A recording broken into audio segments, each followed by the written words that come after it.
یہ اللہ کا فضل ہے کہ مدارس کا نظام تمام تر رکاوٹوں اور پریشانیوں کے باوجود جاری ہے اور جاری رہتا ہے۔ جب سال شروع ہوتا ہے تو شاید آپ حضرات کو نہ معلوم ہو، لیکن جو یہاں محتمم ناظم حضرات بیٹھے ہیں، آپ ان کے پاس جا کر اگر کارگزاری لیں تو پتہ چلے گا کہ اتنا بجٹ جمع ہوا ہے کہ بقرہ عید پہ ختم ہو جائے گا، اور حقیقت میں بقرہ عید پر رمضان کی جو محنت ہوتی ہے وہ سارا پیسہ ختم ہو جاتا ہے۔ اب بقرہ عید سے لے کر تو ابھی شعبان تک تقریباً 9 مہینے 8 مہینے یہ نظام جو چلتا ہے یہ سارا اللہ کا فضل ہے، اور ان اساتذہ اور نظماء کی محنتوں کا اور آپ اہل خیر حضرات کی امداد اور تعاون اور مدرسوں کے ساتھ اپنے آپ کو مربوط رکھنے کا نتیجہ ہے۔ ماشاءاللہ یہ مدرسہ ایک عرصے سے اپنا فیض علاقے میں پہنچا رہا ہے، اور اس کے فیضان کی علامت یہ ہے کہ یہاں جتنے علماء کرام بیٹھے ہیں، تشریف فرما ہیں، ان میں سے بہت سارے علماء وہ ہیں جو اسی ادارے کی دال روٹی کھا چکے ہیں۔ ماشاءاللہ یہاں کے اساتذہ اور ناظم صاحب نے ان کو صرف حافظ بنا کر مدرسے سے رخصت نہیں کر دیا، بلکہ ان کو آگے بڑے اداروں میں جہاں وہ عالمیت کی تعلیم حاصل کر سکتے وہاں بھیجا، اور اس ادارے کے طلباء نے، جیسا ابھی آپ کے سامنے رپورٹ آئی کہ جو بچہ حافظ قرآن بنا وہ دوسری پوزیشن پر کامیاب ہوا، تو اسی طرح یہاں کے جو طلباء پڑھ کر کے دوسرے اداروں میں گئے، ہمارے پاس بدناپور میں بھی یہاں کئی ہمارے ساتھی بیٹھے ہوئے ہیں جو وہاں تشریف لائے اور ماشاءاللہ محنت سے پڑھے، اپنے درجے میں کامیابی حاصل کی اچھے نمبرات سے۔ اخلاقی اعتبار سے بھی ان طلباء کا کردار بہت عمدہ رہا دوسرے طلباء کے بنسبت۔ یہ اس بات کی علامت ہے کہ یہ ادارہ بھلے دیکھنے میں بہت چھوٹا اور مختصر سا ہے، اس کے پاس بہت بڑی لمبی چوڑی جگہ اور زمین نہیں ہے، بہت عالیشان عمارتیں نہیں ہیں، لیکن یہاں جو مقصد ہے اس مقصد پر توجہ کی جاتی ہے۔ تو ہمیں اپنے بچوں کو اور اپنے نونہالوں کو ان اداروں میں بھیجنا چاہیے، ان اداروں سے جوڑنا چاہیے۔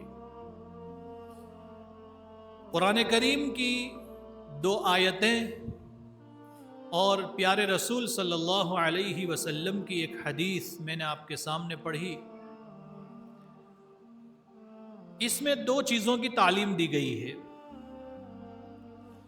ایک کا تعلق ان حضرات سے ہے جو حافظ قرآن بن جاتے ہیں، عالم دین بن جاتے ہیں، کسی ادارے کے ذمہ دار یا معلم بن جاتے ہیں، کسی مسجد کے امام و خطیب بن جاتے ہیں، علاقے کے دعوت کے ذمہ دار ہوتے ہیں۔ ان لوگوں کو قرآن کریم نے خاص کر کے مخاطب کیا ہے۔ اللہ تعالیٰ نے قرآن کریم میں ارشاد فرمایا، سورہ قلم کی آیات میں نے پڑھی، نون والقلم وما یسطرون۔ اللہ تعالیٰ فرماتے ہیں قسم ہے قلم کی، قلم یعنی بال پین جس کو ہم کہتے ہیں، جس سے لکھا جاتا ہے، اس کی قسم کھائی اللہ نے۔ آپ سوچئے، اور سوچنے کا مقام ہے۔ اللہ تعالیٰ نے پیارے رسول صلی اللہ علیہ وسلم کی تعریف کرنے کے لیے اور آپ کی ثنا اور مدح بیان کرنے کے لیے، آپ کے اعلیٰ اخلاق و کردار کو بیان کرنے کے لیے جس چیز کی قسم اٹھائی، وہ دیکھنے میں کتنی معمولی سی چیز ہے، قلم۔ بہت سارے لوگ قلم سے کان صاف کرتے ہیں، دیکھا ہوگا آپ نے بھی، مدرسے کے بچے بھی کرتے ہیں، بعض علماء بھی کرتے ہیں۔ یہ قلم کی بے ادبی ہے۔ ایک تو اس لیے بے ادبی ہے کہ قلم علم کا ذریعہ ہے، علم حاصل کرنے کا، اس سے انسان لکھتا ہے۔ اسی لیے علماء نے فرمایا کہ ہاتھ پر نہیں لکھنا چاہیے، یہ ہتھیلیوں پر جو نام لکھنے کی عادت ہوتی ہے نہیں لکھنا چاہیے۔ کیوں نہیں لکھنا چاہیے؟ اس لیے کہ جب انسان اپنی ضرورت پوری کرنے کے لیے بیت الخلاء میں جاتا ہے تو استنجا کس سے کرتا ہے؟ ہاتھوں سے کرتا ہے۔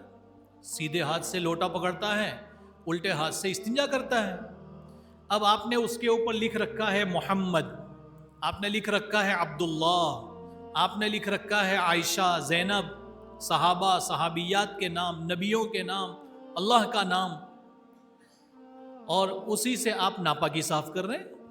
کتنی بڑی بے ادبی ہے بھائی، بات سمجھ میں آ رہی ہے؟ تو بات یہ عرض کی جا رہی تھی کہ اللہ تعالیٰ نے قسم اٹھائی قلم کی۔ قلم، پین دیکھنے میں معمولی سی چیز ہے، 2 روپے میں بھی آپ خرید سکتے ہیں۔ سستے سے سستا قلم خریدنا ہو 1 روپے میں، 2 روپے میں خرید لیجئے۔ مہنگا خریدنا ہو تو بہت مہنگا بھی آتا ہے۔ ایک صاحب، ابھی پچھلے ہفتے کی بات ہے، مجھے کہنے لگے کہ میں آپ کو ایک پین ہدیہ کروں گا۔ میں نے کہا بھائی پین تو یہیں سے لے لیجئے، پین میں کیا چیز ہے قلم ہدیہ کرنے میں؟ تو کہا کہ میں نے وہ پین جو ہے وہ پیرس سے منگوایا ہے اور وہ یہاں کے 9,000 روپے کا قلم ہے۔ کتنے کا؟ 9,000 روپے کا۔ میں نے کہا بھائی اتنا مہنگا قلم آپ اپنے پاس ہی رکھیے، اس سے بھی تو ہم ضرورت کی چیز لکھیں گے، اس میں کیا فائدہ ہوگا؟ ایسا تو ہے نہیں کہ وہ جو لکھے گا تو پیسے نکلیں گے اس میں سے۔ وہ تو جو مجھے لکھنا ہے وہی لکھے گا، اپنی مرضی سے تو لکھنے والا نہیں ہے۔ تو قلم کی قسم کھائی اللہ تعالیٰ نے۔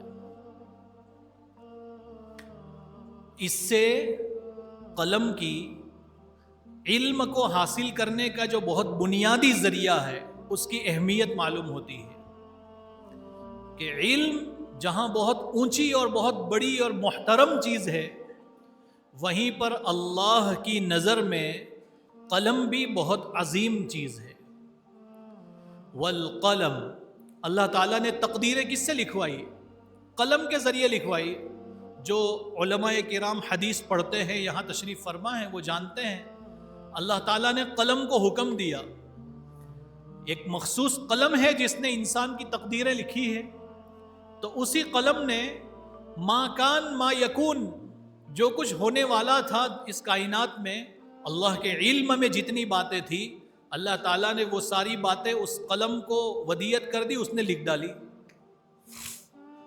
تو قلم کی قسم کھائی، وما یسترون، اور ان تمام چیزوں کی قسم جو وہ لکھتے ہیں۔ کون لکھتے ہیں؟ فرشتے۔ اللہ کے فرشتے ہمارے اعمال لکھتے ہیں، ہماری نیکیاں لکھتے ہیں، ہمارے گناہ لکھتے ہیں۔ اللہ کے فرشتے نے ہماری تقدیریں لکھی ہیں۔ تو اللہ تعالیٰ نے قلم اور اس کے لکھے ہوئے کی قسم کھائی۔ آگے کا جو مضمون ہے وہ اصل مقصود ہے، لیکن سمجھنے کی بات یہ ہے کہ اللہ تعالیٰ نے اس جگہ پر دنیا کی کسی اور چیز کی قسم نہیں اٹھائی۔ اللہ تعالیٰ نے نبیوں کی نبوت کی قسم نہیں اٹھائی اس جگہ پر۔ اللہ تعالیٰ نے رات اور دن کی قسم نہیں اٹھائی اس جگہ پر۔ اللہ رب العزت نے کسی مقدس مقام کی جگہ کی، مکہ، مدینے، مسجد اقصیٰ کی قسم نہیں اٹھائی۔ اللہ تعالیٰ نے اس کائنات میں پائی جانے والی ہزاروں مقدس چیزوں میں سے اللہ نے ایک چیز کی قسم اٹھائی، وہ ہے قلم۔ اور قلم کا تعلق کس سے ہے بھائی؟ علم سے ہے۔ آدمی جو کچھ پڑھتا ہے وہ کیا پڑھتا ہے؟ لکھا ہوا پڑھتا ہے۔ اب بھلے وہ ہاتھ سے لکھا ہوا ہو، بھلے وہ پرنٹ کیا ہوا ہو، لیکن گیا تو لکھا ہے وہ، اور لکھنے کا کام قلم کا ہے۔ اللہ تعالیٰ نے قلم کی قسم اٹھا کر علم کے مقام کو اور عالموں کے مرتبے کو واضح کیا کہ علم اور علماء تو بہت بڑی چیز ہیں، ان کو علم حاصل کرنے کے لیے جو چیز بطور ذریعہ کے استعمال ہوتی ہے وہ چیز بھی بڑی قیمتی ہے۔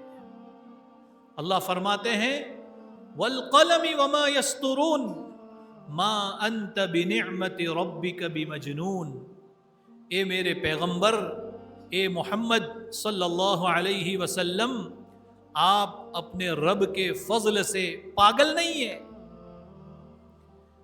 مکے والے آپ علیہ السلام کو مجنون کہتے تھے، اور قرآن کریم کو یہ کہتے تھے کہ شاعروں کا کلام ہے، پاگلوں کا کلام ہے، کاہنوں کا کلام ہے۔ کبھی کہتے تھے کہ یہ ان کا نہیں ہے، یہ کہیں سے سیکھ کے لاتے ہیں اور وہاں سے یاد کر کے لا کر ہم کو سنا دیتے ہیں۔ لسان الذی یلحدون الیہ اعجمی وہذا لسان عربی مبین، اللہ نے فرمایا کہ جس کی طرف تم نسبت کرتے ہو کہ فلاں سے سیکھ کر لاتے ہیں، اس کو تو عربی زبان بولنا بھی نہیں آتا، اور یہ قرآن تو عربی زبان میں ہے۔ ایسا کیسے ممکن ہے کہ غیر عربی زبان میں سیکھ کر آوے اور عربی زبان میں بہت اعلیٰ معیار پر بات پیش کی جائے؟ تو اللہ تعالیٰ نے ان کے اس جھوٹے الزام کو رد کر دیا کہ آپ پاگل نہیں ہیں۔ ما انت بنعمت ربک بمجنون وان لک لاجرا غیر ممنون، اور آپ کو ایسا اجر ملنے والا ہے جو کبھی ختم نہیں ہوگا، آپ کے لیے ختم نہ ہونے والا اجر ہے۔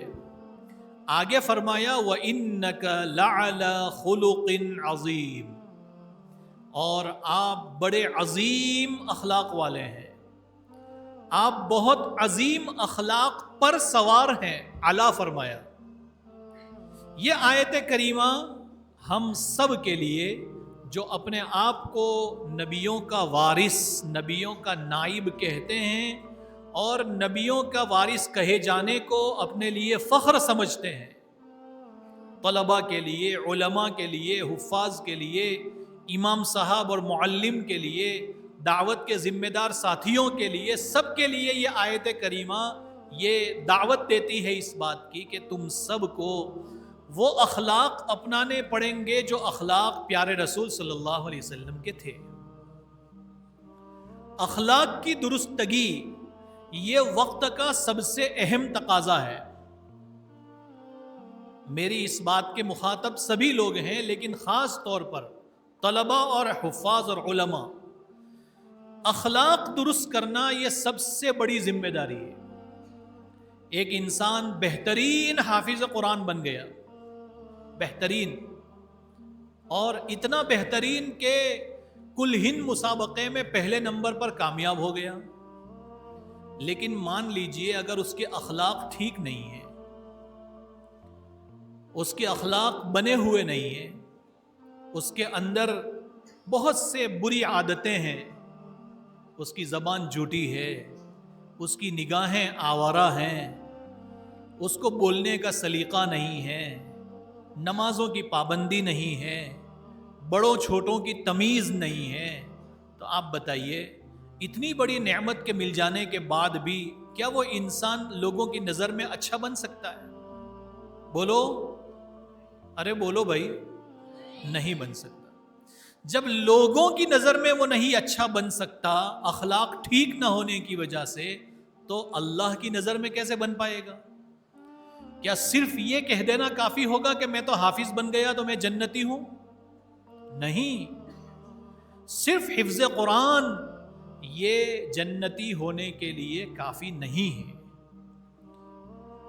قرآن کریم کو یاد کر لینا یہ پہلی سیڑھی ہے، اس سے آگے دو سیڑھیاں ہیں، وہ ہے حلال کو حلال سمجھنا اور حرام کو حرام سمجھنا۔ یعنی قرآنی تقاضوں پر عمل کرنا.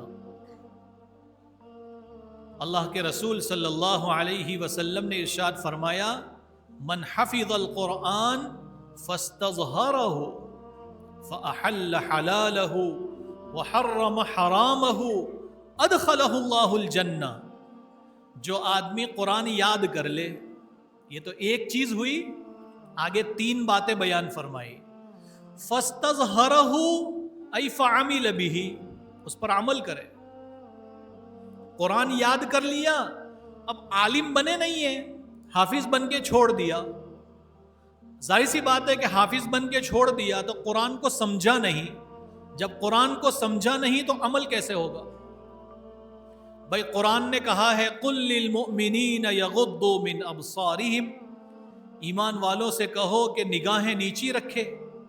اب وہ بیچارے حافظ صاحب ہر سال تراویح سناتے ہیں، لیکن اس کو بیچارے کو پتہ ہی نہیں ہے کہ اس آیت کا مطلب کیا ہے. بس وہ تو سنی سنائی بات ہے کہ بھائی نظر بچا کے چلو. قرآن نہیں سمجھا اس نے. جب سمجھا نہیں تو عمل کیسے ہوگا؟ قرآن کہتا ہے یا ایھا الذین آمنوا اجتنبوا کثیرا من الظن، بدگمانی سے بچو.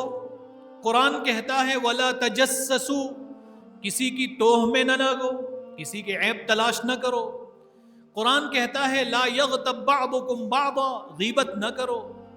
قرآن کہتا ہے لا یسخر قوم من قوم، کوئی جماعت کسی دوسری جماعت کو ہلکا نہ سمجھے، مذاق نہ اڑائے. ایک ادارے والے دوسرے ادارے کا مذاق نہ اڑائیں، ایک ادارے کے فارغین دوسرے ادارے کے فارغین کا مذاق نہ اڑائیں. قرآن کہتا ہے عسیٰ ان یکونوا خیرا منہم، ممکن ہے وہ تم سے بہتر ہوں. دیکھنے میں چھوٹے دکھ رہے ہیں، بڑی نسبت نہیں ہے، لیکن حقیقت میں وہ بڑے اونچے ہوں گے. تو قرآن کریم کو حفظ کر لینا یہ ایک درجہ ہے.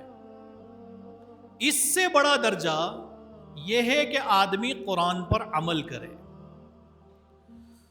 تو انک لعلی خلق عظیم میں اللہ کے رسول صلی اللہ علیہ وسلم نے یہی سکھایا. اللہ کے رسول صلی اللہ علیہ وسلم کی تعریف کی گئی اور اس کے ذریعے سے لوگوں کو یہ بتایا گیا کہ جو بھی نبیوں والا کام لے کر اٹھے گا تو اس کو طعنے سننے پڑیں گے. جب نبی کو لوگوں نے نہیں چھوڑا اور نبی کو کسی نے شاعر کہا، کسی نے کاہن کہا، کسی نے مجنون کہا، اور اسی کو رد کرنے کے لیے قرآن نے کہا کہ آپ مجنون نہیں ہیں، آپ پاگل نہیں ہیں. تو اگر ہم میں سے کسی کو کسی انسان کے طعنے سننے پڑیں، کسی کا برا بھلا سننا پڑیں، جبکہ ہم صحیح تقاضے پر اور صحیح طریقے پر دین کا کام کر رہے ہوں، تو ہمیں ڈرنے کی ضرورت نہیں ہے، اپنے کام پہ لگے رہیں. لیکن اخلاق ہاتھ سے نہیں چھوٹنے چاہیے. کوئی ہمیں گالی دیتا ہے، ہم اس کے جواب میں گالی نہ دیں. کوئی ہمارے ساتھ بدتمیزی کرتا ہے، ہم اس کے منہ نہ لگیں. کوئی ہمیں بہت برے طریقے سے اور جھوٹے الزامات لگا کر بدنام کرتا ہے تو ہم اس کے منہ نہ لگیں، اس کا جواب نہ دیں. اس کا جواب اللہ کے فرشتے دیں گے، اس کا جواب اللہ خود دے گا، اس کا جواب اللہ لوگوں کے ذریعے سے دلوائے گا. اللہ کے رسول صلی اللہ علیہ وسلم پر کیا الزام نہیں لگایا لوگوں نے، لیکن اللہ کے رسول صلی اللہ علیہ وسلم کی پوری سیرت آپ اگر پڑھیں گے یا سنیں گے، آپ کو کسی ایک صفحے پر ایسا نہیں ملے گا کہ آپ علیہ الصلاۃ والسلام نے فلاں انسان کو اس کے بدلے میں گالی دی ہو. بلکہ آپ علیہ الصلاۃ والسلام کا معاملہ بالکل برعکس تھا، الٹا تھا. کوئی آپ کے ساتھ برا سلوک کرتا، آپ اس کے ساتھ اچھا سلوک کرتے. کوئی گالی دیتا، آپ اس کو دعا دیتے. کوئی پتھر مارتا، آپ اس پر پھول برساتے. وَإِذَا خَاطَبَهُمُ الْجَاهِلُونَ قَالُوا سَلَامًا. اللہ کے جو مخصوص بندے ہیں رحمان کے، ان کے بارے میں اللہ تعالیٰ فرماتے ہیں يَمْشُونَ عَلَى الْأَرْضِ هَوْنًا، تواضع کے ساتھ چلتے ہیں، اکڑ کر نہیں چلتے. اللہ کو پسند نہیں ہے اکڑ. ایک آدمی کسی ادارے کا ناظم تعلیمات بن گیا اور اکڑ آ گئی اس کے اندر،